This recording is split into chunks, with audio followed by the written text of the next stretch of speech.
Hello students, welcome to Abhishek sir's classes. आज हम 10th standard की जो फर्स्ट फ्लाइट बुक है उसका चैप्टर नंबर 4 करने वाले हैं। फ्रॉम द डायरी ऑफ एने फ्रैंक, रिटन बाय एने फ्रैंक। सो जैसे कि ये एक डायरी राइटिंग है एक लड़की जिसका नाम एने फ्रैंक था।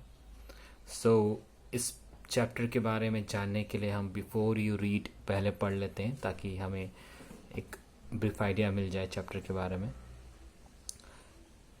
एनालिस मैरी एने फ्रैंक, 12 जून 1929, फेब्रुअरी मार्च 1945। सो ये एने फ्रैंक का पूरा नाम है, एनालिस मैरी एने फ्रैंक, जो 12 जून 1929 को बॉर्न हुई थी। और उसका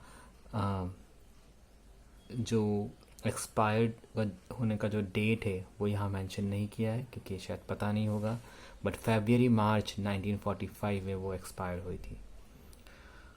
was a German born Jewish girl who wrote while in hiding with her family and 4 friends in Amsterdam during the German occupation of the Netherlands in world war two. So ये एक लड़की थी, ये लड़की जो थी अपनी फैमिली के साथ, मीन्स एने फ्रैंक अपनी फैमिली के साथ, मम्मी पापा के साथ जर्मनी में रहती थी, लेकिन एक्चुअली ये जूइश थी। She was a Jewish girl. जैसे लोग इंडिया में रहते हैं और वो कहीं और के होते हैं पर वो इंडिया में रहते हैं, एंग्लो इंडियन कहते हैं उनको। सो वैसे ही ये जूइश थी, लेकिन ये जर्मनी में बॉर्न एंड बॉट अप हुई थी। उसके पेरेंट्स वगैरह वो लोग वहीं रहते थे। और उसने ये डायरी कब लिखी थी? ये डायरी उसने लिखी थी जब वो हाइड हो रही थी अपने फैमिली के साथ और अपने कुछ 4 फ्रेंड्स के साथ एम्स्टर्डम में। तो वो छुपी हुई थी। वो छुपी हुई क्यों थी? क्योंकि वहाँ पर जर्मन ऑक्यूपेशन हुआ था of the Netherland in world war two. So actually उस टाइम पे हुआ क्या था, आप लोगों को शायद पता होगा कि वर्ल्ड वॉर टू में जो था, वर्ल्ड वॉर टू में हिटलर जो था, हिटलर बहुत ही फेमस हुआ था। हिटलर ने अपनी एक पार्टी बनाई थी, नाजी पार्टी, और जो उसके जो सोल्जर्स थे वो बहुत ही क्रूअल हुआ करते थे। और ये हिटलर जूइश पीपल को बिल्कुल भी पसंद नहीं करता था। जूइश पीपल कौन होते हैं? जो इसराइल के होते हैं, इसराइल में रहते हैं, वहाँ के जो रहवासी होते हैं उनको जूइश बोलते हैं। तो ये जूइश पीपल को बिल्कुल पसंद नहीं करता था और जर्मनी में वो रूल कर रहा था और जर्मनी से हर एक जूइश पीपल को वो ढूंढ ढूंढ के मार रहा था। तो इसीलिए ये अपनी फैमिली के साथ छुप रहे थे, ये लोग बच रहे थे। ये लोग वर्ल्ड वॉर टू की बात है। Her family had move to Amsterdam after the Nazis gain power in Germany. So Nazi party जो थी, हिटलर की पार्टी, जब पावर में आ गई जर्मनी में, तो ये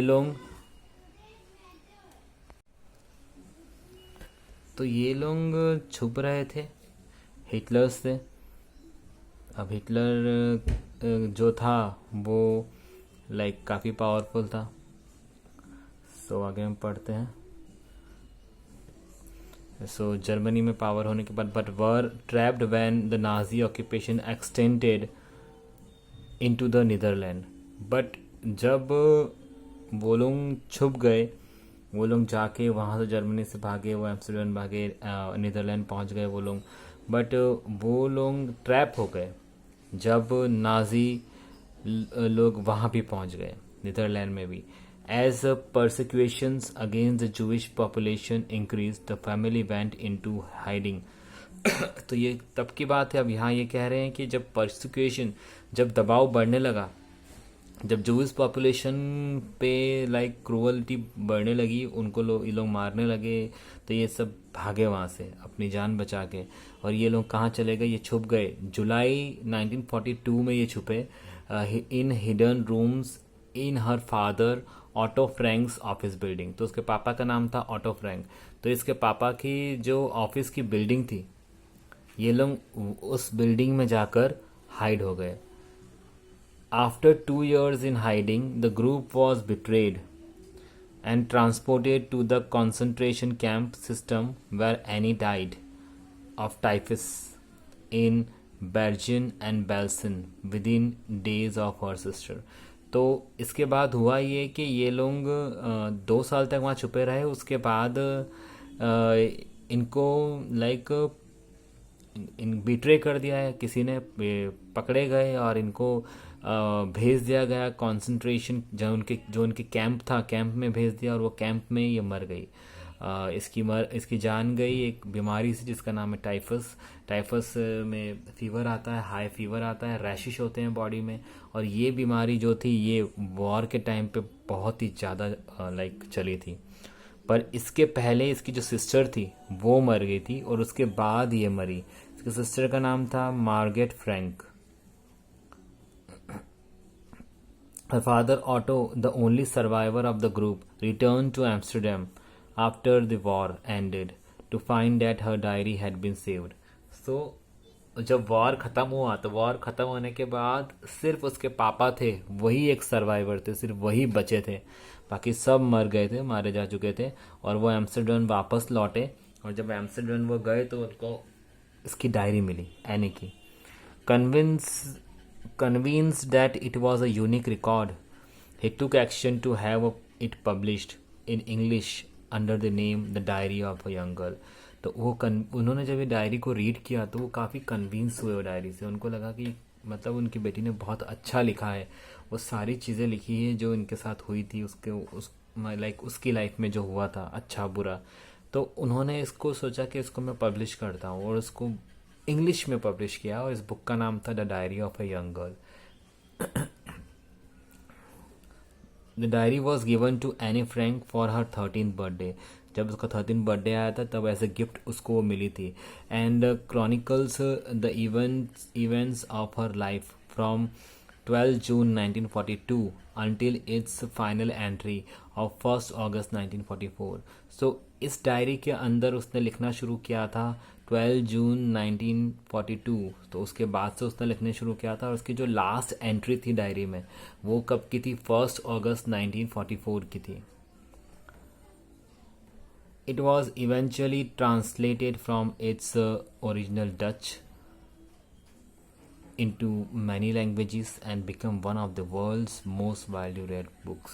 So ये स्टार्टिंग में इंग्लिश से डच में ट्रांसलेट हुई और भी बहुत सारी लैंग्वेजेस में ये ट्रांसलेट हुई और ये दुनिया की सबसे ज़्यादा रीड करी जाने वाली बुक में से एक बनी. There have also been several films on televisions and theatrical production and even an opera based on the diary.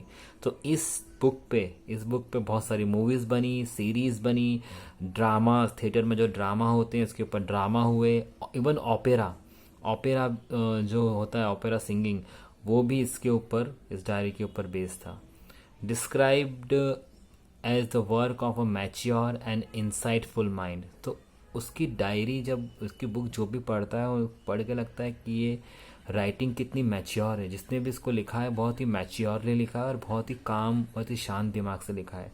The diary provides on an intimate examination of daily life under Nazi occupation. So ये diary में हम क्या पढ़ते हैं, हम diary में अगर पढ़ेंगे तो हमें पता चलता है बुक में कि नाजी लोगों ने जो जो किया था, उनके साथ जो भी लाइक एक्सपीरियंसेस हुए थे वो सारी डेली लाइफ पे उसने चीज़ें लिखी थी. Anne Frank has become one of the most renowned and discussed of a holocaust victim. So Anne Frank जो थी वो बहुत ही फेमस हुई और फेमस होने के साथ साथ वो लाइक माना गया कि ये एक विक्टिम है उस समय की, एक सब लाइक मेन विक्टिम है उस समय की जब ये नाजी लोगों ने जूइश लोग पे अत्याचार किए थे. तो ऐसा माना गया. अब आगे बढ़ते हैं. Writing in a diary is a real strange experience for someone like me. तो एनी क्या कहती है? एनी कहती है वो कि डायरी लिखना एक बहुत ही स्ट्रेंज एक्सपीरियंस है मेरे जैसे इंसान के लिए.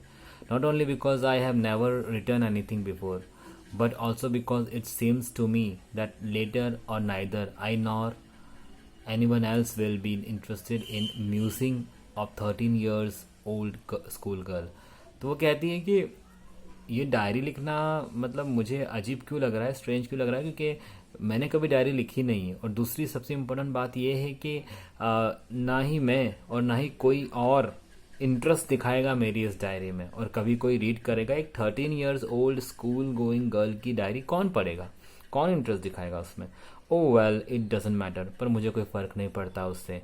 आई feel like writing and I have an even greater need to get all kind of things off my chest. तो वो कहती है कि मुझे लिखना अच्छा लग रहा है, मुझे लिखना पसंद है, और मैं चाहती हूँ कि मेरे दिल के अंदर, मेरे दिमाग के अंदर जो भी चीज़ें छुपी हुई है मैं वो बाहर निकालना चाहती हूँ, और मैं वो इस डायरी के ज़रिए वो सारी चीज़ें बाहर निकाल रही हूँ। फिर वो क्या कहती है, paper has more patience than people. वो ऐसा क्यों कहती है कि paper has more patience than people, क्यों? क्योंकि वो आगे बताएगी हमको वो ऐसा क्यों कह रही है। I thought of this saying on one of those days when I was feeling a little depressed and was sitting at home with my chin in my hand, bored and listless, wondering whether to stay or go out. So ये line और ये उसने लिखना कब start किया, जब वो एक घर में बैठी थी, अपने घर में बैठी थी और बहुत ही बोर, बहुत ही डिप्रेस थी, बहुत ही डिप्रेस होकर बैठी थी, बहुत ही लिस्टलेस थी।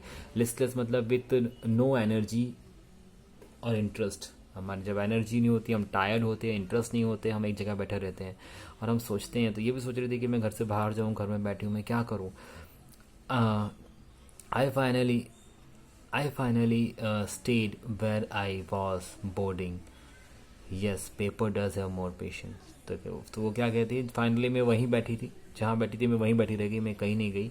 और फिर इसने क्या लिखा, yes paper does have more patience and since I am not planning to let anyone else read this stiff packed notebook, grandly referred to as a diary, unless I should ever find a real friend.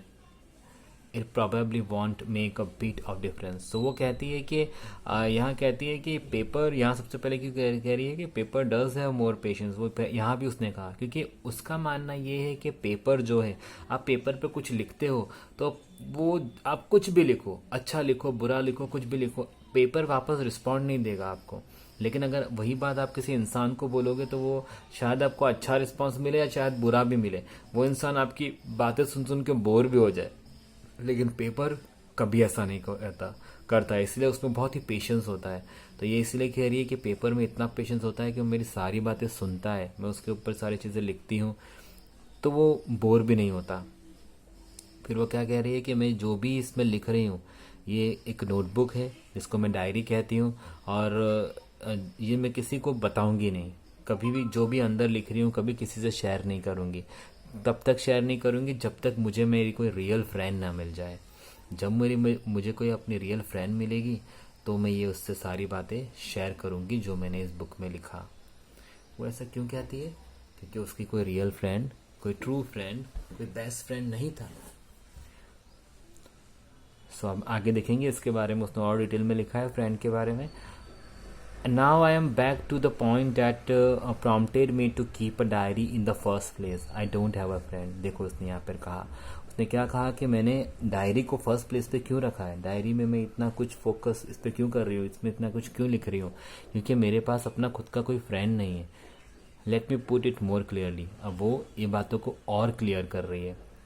Since no one will believe that a 13 years old girl is completely alone in the world. आप में से कोई believe नहीं करेगा कि एक 13 साल की लड़की इस दुनिया में बिल्कुल अकेली है। एंड आई एम नॉट, और अकेली हूँ और मैं नहीं भी हूँ। अकेली किस सेंस में है ये, इसके कोई फ्रेंड नहीं है, कोई इसका ट्रू फ्रेंड नहीं है। और किस सेंस में नहीं है वो देखते हैं। I have loving parents and a 16-year old sister and there are about 30 people I can call friends. So वो कह रही है मैं अकेली नहीं हूँ क्योंकि मेरे बहुत ही लविंग पेरेंट्स हैं मेरे पास, मेरी बहन है 16 years old जो है, और मेरे पास सो कॉल्ड मतलब कहने वाले जो फ्रेंड्स है, वैसे 30 फ्रेंड्स हैं मेरे पास जिसको मैं फ्रेंड्स कहती हूँ, पर एक्चुअली कोई भी ट्रू फ्रेंड नहीं है उनमें से। I have a family, loving aunt and a good home. मेरे पास सब कुछ है। No on the surface I seem to have everything except my one true friend. मेरे पास सब कुछ है इस दुनिया में, मेरे पास सब कुछ है एक्सेप्ट एक सच्चे दोस्त के अलावा। मेरे पास एक सच्चा दोस्त नहीं है। All I think about when I am with friend is having a good time. मतलब फ्रेंड्स के साथ मुझे गुड टाइम स्पेंड करना है। मेरे फ्रेंड्स के साथ मेरे पास एक अच्छा ट्रू फ्रेंड होना चाहिए जिसके साथ मैं अच्छा समय बिताऊं। I can't bring myself to talk about anything but ordinary everyday things.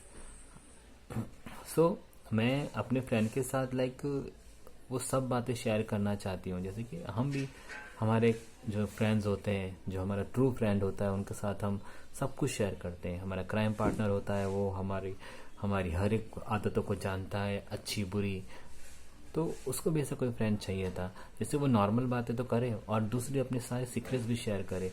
We don't seem to be able to get any closer and that's the problem. So अगर उसके पास दूसरे जो फ्रेंड्स हैं, अगर उसके कोई फ्रेंड बनते भी हैं तो वो उससे इतने क्लोज नहीं जाती, उनके इतने करीब नहीं जा पाती। मे बी वो उन पर ट्रस्ट नहीं कर पाती होगी, इसलिए उनके क्लोज नहीं जा पाती, उनसे सारी बातें शेयर नहीं कर पाती। Maybe it's my fault that we don't confide in each other. देखो यहाँ पे कह रही है, वो मेरी शायद हो सकता है मेरी गलती है कि वी डोंट कन्फाइड, मतलब हम क्या, कन्फाइड का meaning to tell personal things privately to person that one trust. तो हम जिसको ट्रस्ट करते हैं उसको हमारी पर्सनल और प्राइवेट बातें बताते हैं। तो ये कन्फाइड नहीं कर पाती थी किसी के साथ, इसीलिए उसका कोई ट्रू फ्रेंड नहीं बनाता। In any case that's just now how things are and unfortunately they are not liable to change. This is I have started the diary, this is why I have started the diary. So वो मानती है कि ये चीज़ ऐसी चल रही है और मुझे पता है कि ये चेंज नहीं होगी, मेरे पास कोई ट्रू फ्रेंड आएगा नहीं, और अभी तो मेरे पास जो है मेरे सो कॉल्ड फ्रेंड है। तो इसीलिए मैंने डायरी लिखना स्टार्ट किया। To enhance the image of this long awaited friend in my imagination, I don't want to jot down the fact in this diary the way most people would do, but I want the diary to be my friend and I am going to call this friend Kitty. So वो क्या कह रही है कि मेरे दिमाग में एक इमेज बनी है, अपने एक इमेजिनेशन, एक इमेज है मेरे लॉन्ग अवेटेड फ्रेंड के लिए जिसका मैं वेट कर रही हूँ, और वो इमेजिनेशन जो है इसका उसके हिसाब से मैं इस डायरी में एंट्री कर रही हूँ। I don't want to jot down, मतलब मैं कुछ ऐसा नहीं लिखना चाहती कि दूसरे लोग, मोस्टली पीपल जो डायरी में लिखते हैं सुबह से लेकर शाम तक जो भी हुआ है लाइफ में, ऐसा नहीं। मैं सिर्फ वही लिखना चाहती हूँ जो मैं अपने फ्रेंड के साथ शेयर करना चाहती हूँ। हम हमारे फ्रेंड को हमारे पूरे दिनचर्या नहीं बताते, सुबह से लेकर शाम तक का शेड्यूल, जो इम्पोर्टेंट बातें होती है, जो बहुत ही सीक्रेट होती है, अच्छी या बुरी, हम वो शेयर करते हैं। इसीलिए वो कहती है कि नाउ मैंने इस डायरी को अपना फ्रेंड बनाया है और मैं इसका नाम, उसने उसका नाम भी पढ़ा था, उसका नाम था किटी, उसने उसका नाम रखा था किटी, और मैं इसको अब से किटी कहूँगी। Since no one would understand a word of my stories to Kitty, if I were to plunge right in, I would better provide a brief sketch of my life, much as I dislike doing so. So since no one, कोई समझेगा नहीं जो मैं kitty के साथ share कर रही हूँ, किटी में जो एंट्री कर रही हूँ, लिख रही हूँ, वो कोई और दूसरा नहीं समझेगा। So now, so if I were to plunge right in, I would better provide to. So अगर मुझे प्लंग इन करना, मुझे मतलब उसमें घुस जाना है, उसमें लिखना है, कुछ डिटेल में लिखना है, सो सबसे पहले तो मैं एक ब्रीफ स्केच लिखूंगी अपनी लाइफ का, ताकि मेरी फ्रेंड किटी को भी मेरे बारे में पता चले। वैसे तो मुझे पसंद नहीं है, पर मुझे शेयर करना है उसके साथ, किटी के साथ। My father the most adorable father I ever seen. तो अपने पापा के बारे में बोलती है कि मेरे पापा बहुत ही अडोरेबल पर्सन है, अडोरेबल फादर है, आज तक मैंने ऐसे नहीं देखे। He didn't marry my mother until he was 36 and she was 25. So उसके पापा और मम्मी की मैरिज हुई थी जब पापा 36 ईयर्स के थे और उसकी मॉम 25 ईयर्स की थी। My sister Margaret was born in Frankfurt in Germany in 1926. तो उसकी जो सिस्टर थी मार्गरेट, वो बॉर्न हुई थी फ्रैंकफर्ट जर्मनी में 1926 में। I was born on 12 June 1929. So 3 साल के बाद 1929 12 जून को ये बॉर्न हुई थी। I lived in Frankfurt until I was 4. जब तक वो 4 साल की थी तब तक वो फ्रैंकफर्ट में रहे। My father immigrated to Holland in 1933. सो मेरे फादर जो थे वो हॉलैंड चले गए, इमिग्रेटेड मतलब उनका ट्रांसफ़र हो गया, वो वहाँ से शिफ्ट हो गए और वो 1933 में गए। My mother Edith Hollander Frank, उसकी मॉम का नाम था Edith, went with him to Holland in September, और मेरी मॉम भी सितंबर में हॉलैंड चली गई। While Margaret and I were sent to Aachen to stay with our grandmother, तो हमारे ग्रैंड मदर के पास हमें भेज दिया गया, दोनों बहनों को, एचन में, मार्गरेट और एने को। मार्गरेट वेंट टू हॉलैंड इन दिसंबर, और दिसंबर में मार्गरेट भी हॉलैंड चली गई। जब पापा मम्मी थोड़े सेटल्ड हो गए तो मार्गरेट को पहले फिर बुला लिया। And I followed in February, और फेब्रुअरी में मैं भी चली गई। When I was plunked down on the table as a birthday present to Margaret, so जब मैं वहाँ पहुँची तो मार्गरेट का बर्थडे था और मैं वहाँ पर बर्थडे के दिन उसके वहाँ टपक गई, मतलब वहाँ पहुँच गई। I started right away at Montessori Nursery School. I stayed there until I was 6, at which time I started in the first form. सो अब यहाँ क्या इसने क्या लिखा है कि उसने फिर मॉन्टेंसरी नर्सरी स्कूल स्टार्ट करी, वहाँ पर जाना स्टार्ट किया। फिर वो जब तक 6 साल की हुई तब तक वो स्कूल में थी। फिर वो फर्स्ट फॉर्म मतलब फर्स्ट स्टैंडर्ड में गई। इन द 6th फॉर्म जब वो 6th क्लास में आई तो my teacher was Mrs cuprous the head mistress, जो उसकी टीचर थी वो हेड मिस्ट्रेस भी थी, उसका नाम था Mrs Kuperus. At the end of the year we were both in tears as we said a heartbreaking farewell. So मुझे वो स्कूल से जाना था दूसरे स्कूल में, तो उस समय हम दोनों रो रहे थे, मैं और मेरी टीचर, मेरे फेयरवेल के दिन। In the summer 1941, grandmother fell ill and had to have an operation, so my birthday passed with little celebration. फिर वो अपनी लाइफ के बारे में ब्रीफ में, जैसे उसने स्टार्टिंग में कहा वैसे ही बता रही है, हर एक इम्पॉर्टेंट चीज़ें ब्रीफ में बता रही है, डिस्कस कर रही है कि 1941 में उसकी ग्रैंड मदर बीमार हो गई और उसका बर्थडे, उनका ऑपरेशन हुआ तो उसका बर्थडे आया एनी का, पर एनी का बर्थडे कोई ख़ास तरीके से सेलिब्रेट नहीं किया गया क्योंकि ग्रैंड मदर की तबीयत ठीक नहीं थी। ग्रैंड मदर डाइड इन जनवरी 1942, तो उसकी ग्रैंड मदर 1942 में डाइड हो गई। No one knows how often I think of her and still love her. So ये किसी को पता नहीं है कि मैं उनके बारे में कितना सोचती हूँ और उनसे कितना प्यार करती हूँ, क्योंकि मेरी कोई बेस्ट फ्रेंड है ही नहीं जिससे मैं ये सब शेयर करूँ। This birthday celebration in 1942 was intended to make up for the others. So अब ये जो बर्थडे था 1942 का, ये हम सेलिब्रेट कर रहे थे क्योंकि जो 1941 में जो बर्थडे सेलिब्रेट हम नहीं कर पाए थे उसके लिए ये बार अच्छे से सेलिब्रेट कर रहे थे। And grandmother's candle was lit along with the rest, और एक कैंडल हमने जलाई ग्रैंड मदर के लिए भी। The 4 of us are still doing well and that brings me to present date of 20 June 1942 and the solemn dedication of my diary. तो ये कह रही है उसके बाद ये जब 1942 को उसका बर्थडे आया तो उसको एक प्रेजेंट मिला डायरी, और वो डायरी फिर उसके हाथ में वो डायरी आई और ये चीज़ें सारी हुई और उसने फिर लिखना स्टार्ट किया। और वो कह रही है आज का दिन जो 20 जून 1942 की एंट्री वो कर रही है, तो उसने वो एंट्री क्या की वो हम देखते हैं। तो वो डायरी में क्या लिखती है, सैटरडे 20 जून 1942, उस दिन का डेट लिखी जब उसने ये लिखा था। Dearest Kitty, our entire class is quaking in its boots. Quaking in its boot मतलब शेकिंग एंड घबराए हुए थे और नर्वस थे, डरे हुए थे।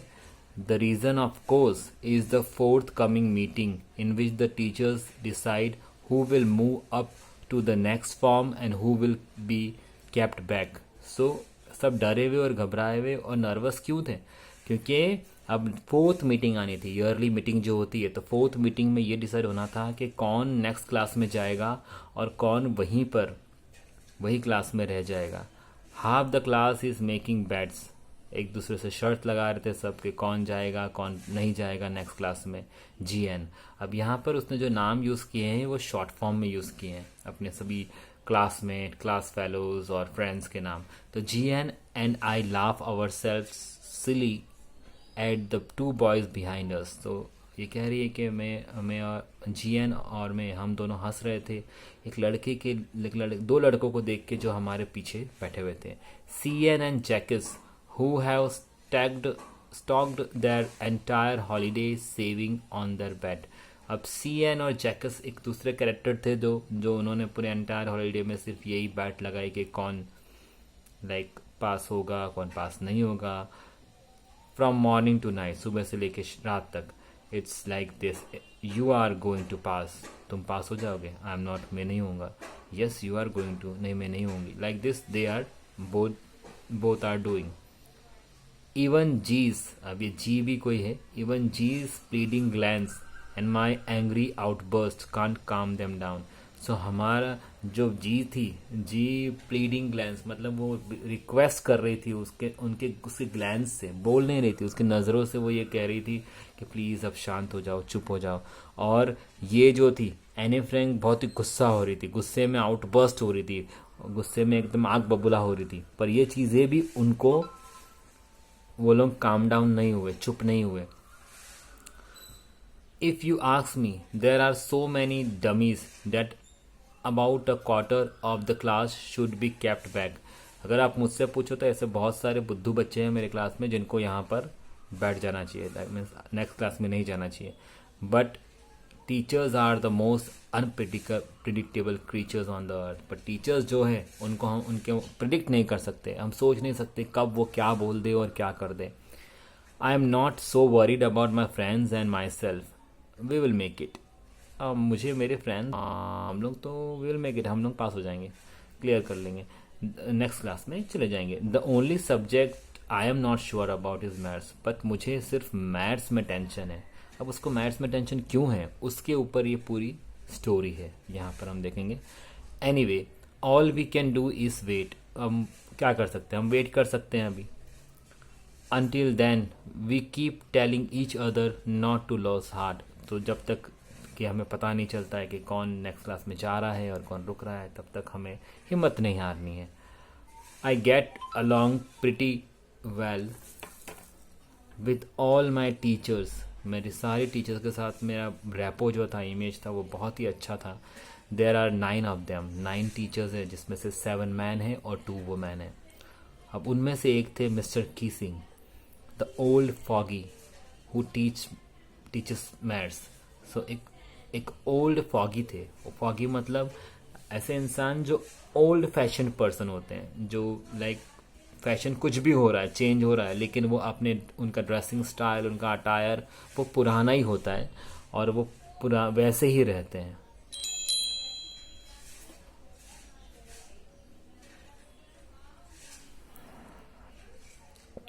All foggy maths was annoyed with me for ages because I talked so much. So ये जो मेरे टीचर थे मिस्टर किसिंग, वो मुझसे बहुत ही अनॉयड थे, बहुत ही गुस्से में थे काफ़ी समय से। एजिस मतलब काफ़ी समय से गुस्से में थे, क्योंकि मैं उनके क्लास में बातें करती थी, मैं टॉकेटिव थी ये। After several warning he assign me an extra homework. So उन्होंने मुझे बहुत बार वार्न किया कि बातें मत करो, बातें मत करो। एट लास्ट उन्होंने मुझे एक एक्स्ट्रा होमवर्क दिया। होमवर्क क्या दिया? एन ऐसे on subject a chatter box. तो मुझे लिखना था एक ऐसे चैटर बॉक्स पे ऊपर। चैटर बॉक्स क्या होता है? जो बहुत बातें करता है उसको हम कहते हैं चैटर बॉक्स। तो उसको ऐसे लिखना था, a chatterbox that can be that what can you write about that, मतलब इसके बारे में आप क्या लिख सकते हो, वो ऐसा कहती है। I would worry about that later, पर मैं इसके बारे में बाद में टेंशन करूंगी। आई डिसाइडेड, मैंने डिसाइड कर लिया। I jotted down the title in my notebook, मैंने वो नोट कर लिया टाइटल अपनी नोटबुक में। Tagged it in my bag and try to keep quiet, और मैंने वो नोटबुक अपने बैग में रख दी और फिर मैंने कोशिश करी कि अब मैं चुपचाप से बैठूं। That evening after I had finished the rest of my homework, the note about the essay caught my eye. तो जैसे ही मैंने उस इवनिंग अपना होमवर्क वगैरह पूरा कंप्लीट किया और अचानक से मेरा ध्यान गया उस नोट पर। I began thinking about the subject by chewing the tip of my fountain pen. So अब मैं उस सब्जेक्ट के बारे में सोचने लगी और उस समय मैं अपनी फाउंटेन पेन को च्यू कर रही थी और सोच रही थी। anyone could ramble on and leave big space between the words, but the trick was to come up with convincing argument to prove the necessity of talking. So अगर हमको कोई ऐसा होमवर्क देता है तो हम क्या कर सकते हैं? हम पहली बात तो वो ये कहती है कि एनी वन कैन रम्बल, तो ये वो क्या कह रही है? One any one could Rumble, Rumble on मतलब टॉक और right aimlessly on a for long. So any कोई भी चीज़ के बारे में तुम लिख सकते हो या बातें कर सकते हो एमलेसली, लाइक और या फिर तुम बिग बिग स्पेस छोड़कर लिख सकते हो. बट ये ट्रिक अप्लाई नहीं होती अगर आपको वो चीज़ बोलनी हो. इसको पनिशमेंट क्या दिया था कि तुमको लिखना है और वही चीज़ तुमको क्लास में जाके बोलना भी है. I thought and suddenly I had an idea. फिर मैंने बहुत सोचा फिर मुझे एक आइडिया है. और आई रोड द 3 पेजेस, और वो फिर मैंने 3 पेजेस लिख दिए. Mr Keesing had assign me and was satisfied. और मुझे लगा कि चलो अब 3 पेजेस लिख लिए तो होमवर्क मेरा हो गया. I argued that talking is a student's trait and that I would do my best to keep it under control. So अब उसने फिर वो लिखा और उसके बारे में कहा भी, बोला भी, बात भी करी और ये कहा कि ये हाँ बच्चे लोग लाइक बात करते हैं और मैं भी बात करती हूँ, पर मैं अब कंट्रोल में रहूँगी नेक्स्ट टाइम से. और but that I would never be able to cure myself of habit since my mother talked as much as I did, if not more. So मैं पर अपने आप को चेंज नहीं कर सकती क्योंकि मैं अपनी मॉम पे गई हूँ, क्योंकि मेरी मॉम है, मेरी मम्मी है, वो भी इतनी ही बातें करती, इतनी टॉकेटिव है जितनी मैं हूँ. तो मैं कैसे चेंज करूँ अपने आप को? And that there is not much you can do about inherited traits. So जो मेरे अंदर इनहेरिटेड क्वालिटी है, ठीक है, तो ये क्वालिटी मुझे अपने पेरेंट्स से मिली है, तो ये मैं कैसे बदल सकती हूँ? तो वो कहती है कि जो बच्चों की बातें करना तो बच्चों की क्वालिटी होती है, राइट, और ये क्वालिटी मुझे अपने पेरेंट्स से मिली है. तो इस तरह से वो अपना एंड अप करती है अपना टॉपिक का.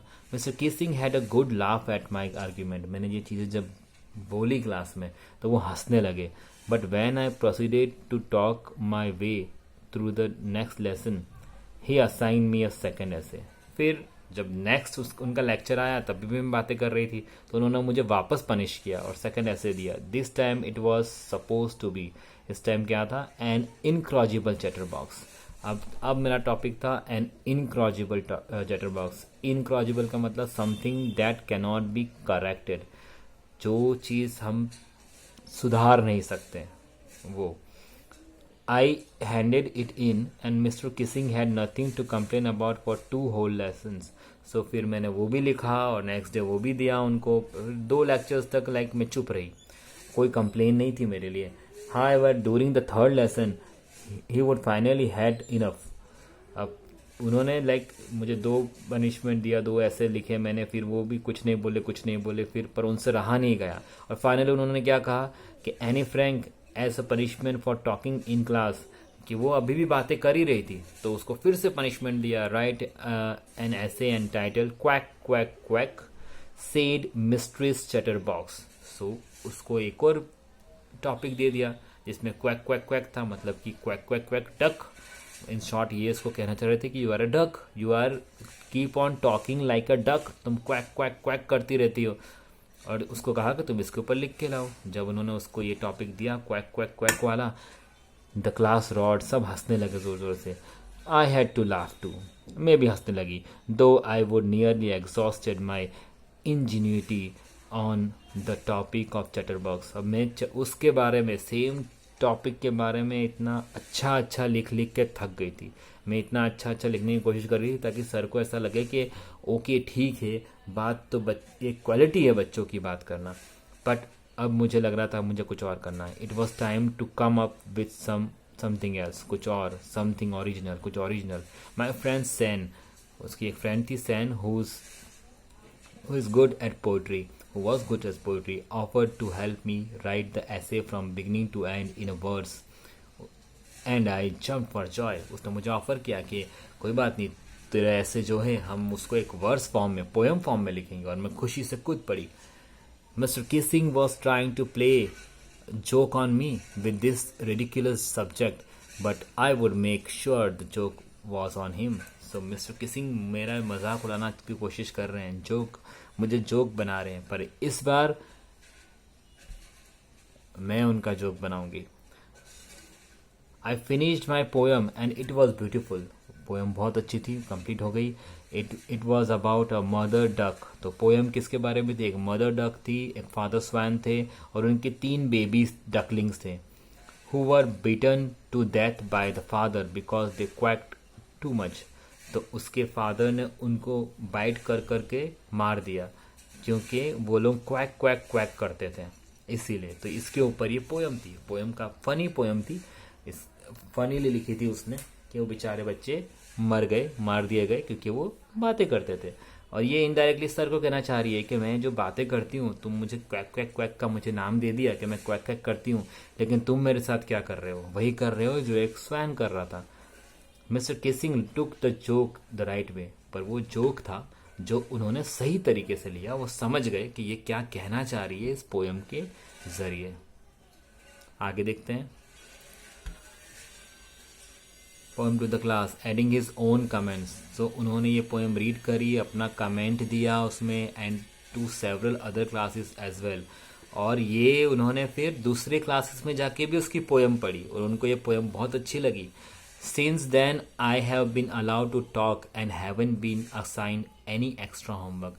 तो उसके बाद से मैं अब क्लास में बात करती थी, मुझे परमिशन मिल गई थी, आई वॉज अलाउड, मुझे अब कोई पनिशमेंट नहीं मिलता था इस चीज़ के लिए और कोई एक्स्ट्रा होमवर्क भी नहीं मिलता था।